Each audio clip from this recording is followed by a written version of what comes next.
বিরোচিতা এই সাহসী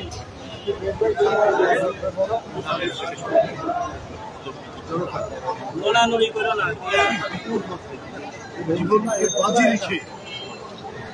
তারা যে সাহসী লড়াই করেছে সেটা আমরা আজকে অনেক কারণ পেটের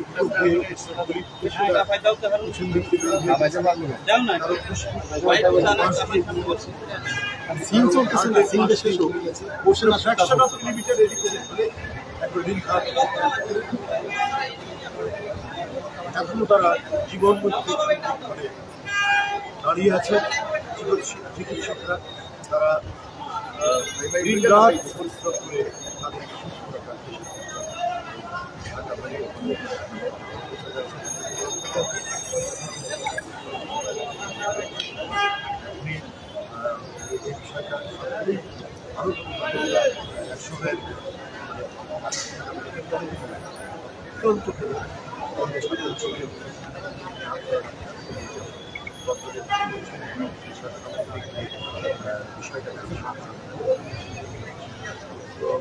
ভয়ঙ্কর একটা দুর্ভিক্ষ পালন তারা এই সমস্ত মাসুম বাচ্চাদের, এই সমস্ত আলোক পিয়াসী শিশু কিশোরদের বুকে গুলি চালাতে তারা দ্বিধা করেনি এবং এই গুলির মধ্যে দিয়ে তারা প্রজন্মকে নিঃশেষ করে দিয়ে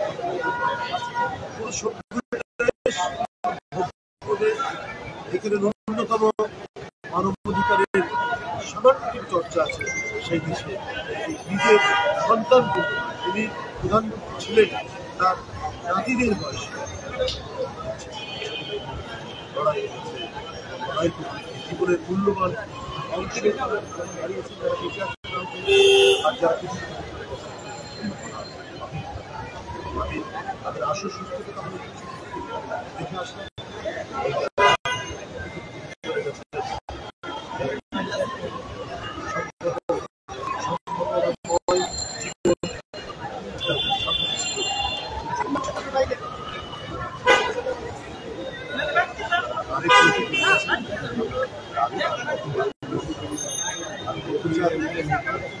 সরকার প্রধান তিনি গতকাল বলছেন আমি মনে করি দেশের আবহাওয়ার জনসাধারণ গণতন্ত্রকালীন একটি মুশকিল ছাড়া ছয় মাননীয় প্রধান উপদেষ্টা সেই বক্তব্য করে দুষ্কৃতিকারী উপকৃত যারা পরিবর্তনের সুযোগ বিভিন্ন স্থাপনায় হামলা করছেন, সংখ্যালঘুদের বাড়িঘর এবং উপাসনালয় দেবালয়ে যারা হামলা করছেন, এরা কোনো রাজনৈতিক দলের হতে পারে, যারা চক্রান্তকারী, যারা ষড়যন্ত্রকারী, এই সমস্ত রাজনীতির নাম দিয়ে যারা রাজনীতি করে শাসক দল ছিলেন এবং তারা এত নিরীহ কিশোরদের ভিতরে ভূমিকা দিচ্ছে এবং বাংলাদেশটাকে একটা রক্তাক্ত নদীর পানির স্রোতের নদী যারা চিন্তা করে তারা এই দুষ্কর্মে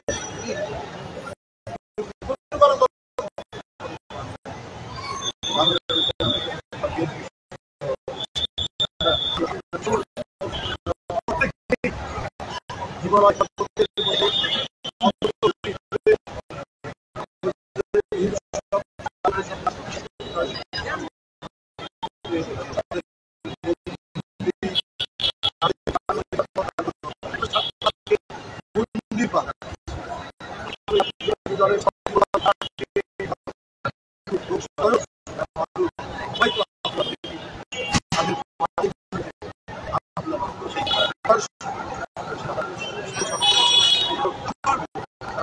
রাস্তাঘাট যাই হোক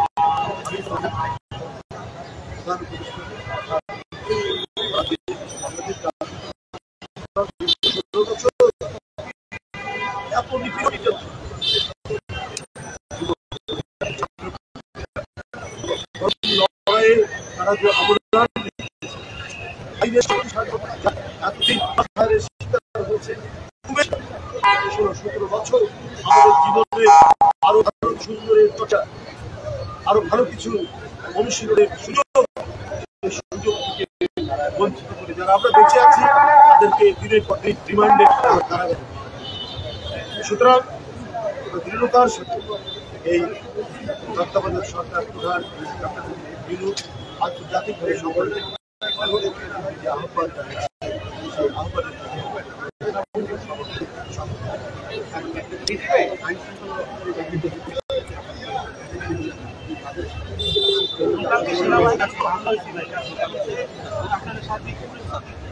সার্বিক সহযোগী পরিকল্পিতভাবে গোটা দেশকে অস্থিতিশীল করার জন্য একটা চক্রান্তকারী মহল তারা অস্থিতিশীল করে, নাহলে তারা শান্তিশৃঙ্খলা রক্ষা করছে নিরপেক্ষতা এবং অনেকখানি এখন সুস্থির কথা বইছে। এনার্জি বিস্তৃত করতে দেয় না, সেই সেনাবাহিনীর গাড়ি ঘুরিয়ে দেয় দেশপ্রেমিক মানুষ যারা 16-17 বছর ধরে লুটপাট করেছে, নিপীড়ন করেছে, টাকা পাচার করেছে এবং যারা মানে সেই আমল সেই দুঃসময়কে ফিরিয়ে আনতে চায় তাদেরই একটি কাজ। এটা নানা ধরনের তাদের প্রতিনিধিদের সাথে আলাপ করছি, তারা দিয়েছে, আমরাও তাদেরকে বলেছি যে আপনাদের এই বন্দি দীর্ঘদিনের বন্দি এবং একটি ধর্মীয় সম্প্রদায় তাদের দেবালয় তাদের কোনোভাবেই বিক্রি করতে হবে। আমরা